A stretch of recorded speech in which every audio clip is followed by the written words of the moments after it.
Pemirsa, hari kedua libur lebaran pelabuhan kapal cepat Sanur di Denpasar, Bali dibanjiri ribuan wisatawan yang akan berlibur di Pulau Nusa Penida dan Nusa Lembongan. Diprediksi jumlah penumpang kapal cepat mencapai 8.000 orang per harinya.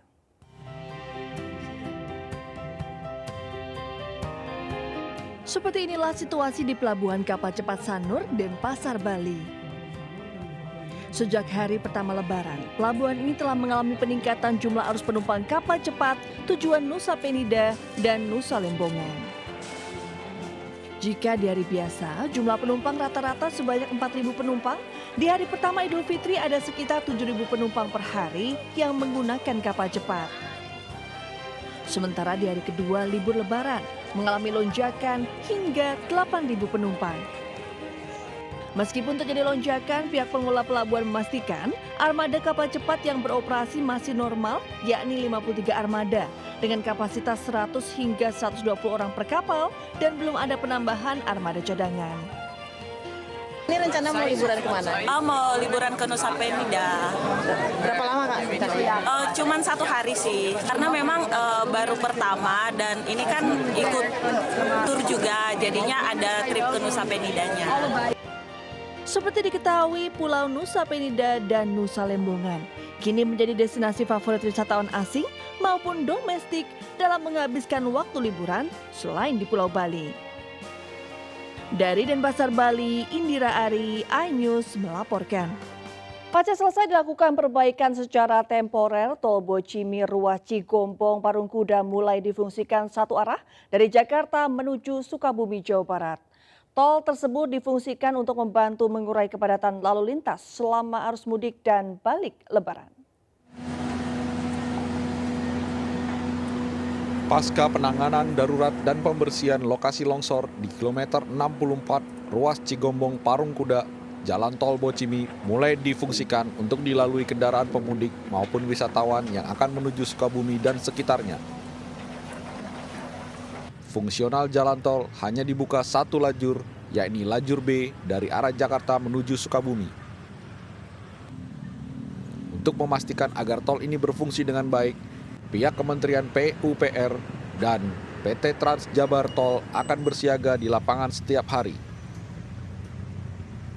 Nantinya, fungsional jalan tol ini akan dilakukan dengan sistem buka tutup selama arus mudik dan balik lebaran.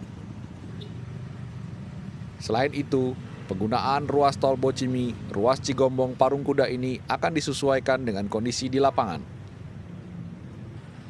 Fungsional jalan tol tersebut untuk mengurangi kemacetan maupun kepadatan yang terjadi di ruas jalan arteri Sukabumi Bogor.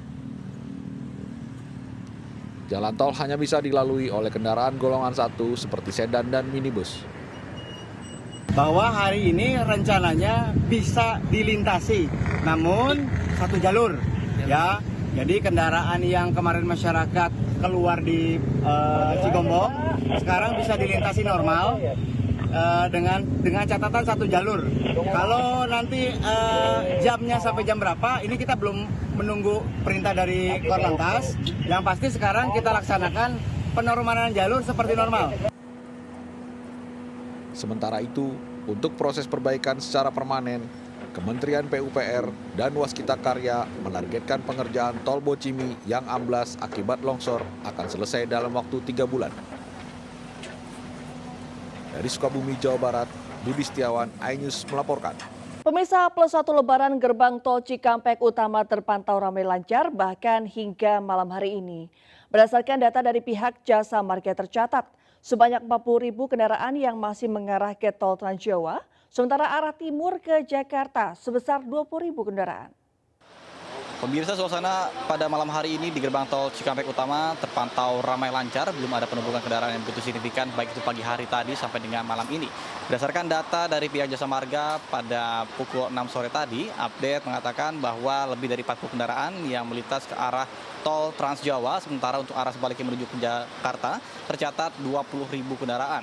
Kemudian dapat kami sampaikan juga bahwa tadi siang sempat ada kunjungan dari Menko PMK, kemudian juga Menteri Perhubungan dan juga Kakor Lantas Polri terkait dengan evaluasi arus mudik tahun 2024 yang mengatakan bahwa telah terjadi tren penurunan resiko kecelakaan pada arus mudik 2024 dibandingkan 2023 sebesar 12%. Kemudian dalam arus balik tentunya memiliki tantangan tersendiri karena berpotensi lebih padat karena terjadi penumpukan kendaraan yang tersebar dari Jawa Tengah maupun Jawa Timur mengkerucut ke arah Jakarta. Kemudian dibandingkan dengan arus mudik yang mana sebaliknya yakni dari arah Jakarta menuju ke arah Jawa Tengah maupun Jawa Timur yang tersebar, sehingga untuk penanganan dari arus lalu lintas sendiri ini lebih mudah dibandingkan dengan arus balik.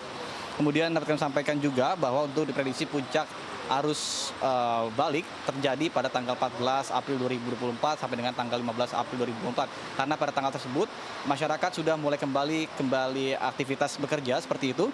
Kemudian juga untuk potensi terjadi penumpukan kendaraan terjadi di kilometer 66 karena ada pertemuan dari arus lalu lintas dari tol Trans Jawa bertemu dengan arus lalu lintas dari tol Cipularang dari Bandung menuju ke Jakarta. Kemudian Jasa Marga juga mulai tanggal 12 April akan memperlakukan kembali penerapan sistem ganjil genap yang dimulai pada pukul 2 siang sampai dengan pukul 24.00 waktu Indonesia Barat sampai dengan nanti tanggal 16 April 2024. Dari Karawang, Jawa Barat, Nata Arman, Seto Nadifa iNews melaporkan. Hari kedua Lebaran, arus lalu lintas menuju kawasan wisata Puncak masih dipadati ribuan kendaraan hingga mengular. Selain di kawasan Puncak, kemacetan di sejumlah jalan protokol juga terjadi di kawasan wisata Lembang, Kabupaten Bandung Barat, Jawa Barat pada Rabu malam.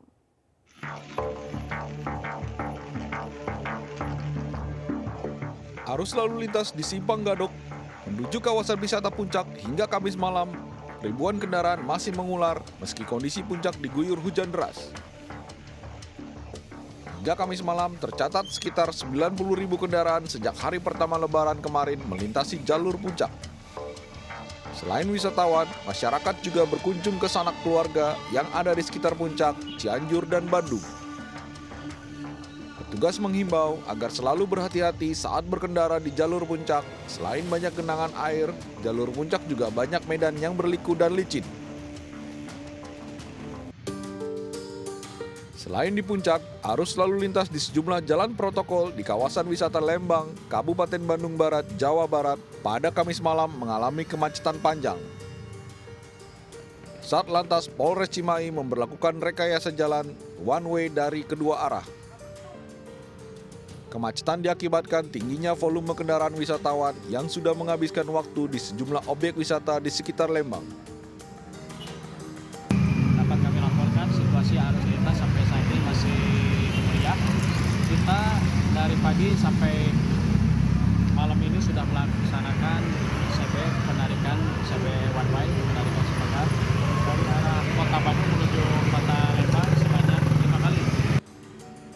Diperkirakan kepadatan wisatawan akan terus terjadi hingga libur Lebaran berakhir. Polisi mengimbau kepada wisatawan untuk menggunakan jalur-jalur alternatif jika tidak ingin terjebak kemacetan. Dari Bogor dan Bandung Barat, Wildan Hidayat, Yono, iNews melaporkan. Ya, pemirsa, antrian kendaraan mulai terlihat di Pelabuhan Bakauheni Lampung di momen arus balik Lebaran. Volume kendaraan pemudik ke Pulau Jawa akan mencapai puncaknya pada hari Minggu dan Senin mendatang. Ya pemirsa, untuk situasi terkini arus lalu lintas di kawasan Pelabuhan Bakauheni Lampung dalam melakukan perjalanan arus balik Lebaran 2024 ini sudah mulai terlihat adanya peningkatan jumlah volume kendaraan yang akan melintas untuk menuju ke Pelabuhan Merak, Banten. Tentu berbeda situasinya kalau kita bandingkan pada pagi hari tadi yang memang belum terlihat adanya antrian kendaraan yang cukup panjang seperti yang terlihat pada saat ini. Karena dari pihak SDP ini juga menilai bahwasanya tren peningkatan jumlah volume kendaraan untuk di arus balik ini sendiri akan dimulai pada hari ini dan nantinya untuk puncak arus balik akan terjadi pada tanggal 14 dan juga 15 April mendatang, mengingat di hari tersebut ini merupakan akhir dari cuti bersama Lebaran 2024. Dan dari pantauan kami di lapangan, mayoritas kendaraan yang melintas ini sengaja memilih melakukan perjalanan waktu arus balik di Lebaran 2024 ini pada malam hari atau juga pada waktu gelap untuk menghindari panas terik matahari dan juga peningkatan atau juga penumpukan jumlah volume kendaraan. Karena dari pihak SDP ini juga menghimbau bahwasanya bagi para pemudik yang akan melakukan perjalanan arus balik begitu untuk melakukan pemesanan tiket maksimal H-1 agar nantinya tidak terjadi adanya penumpukan kendaraan akibat pemudik yang belum memiliki tiket. Dari Bakauheni, Lampung, Salam Rahmat, Ahmad Putra, iNews melaporkan.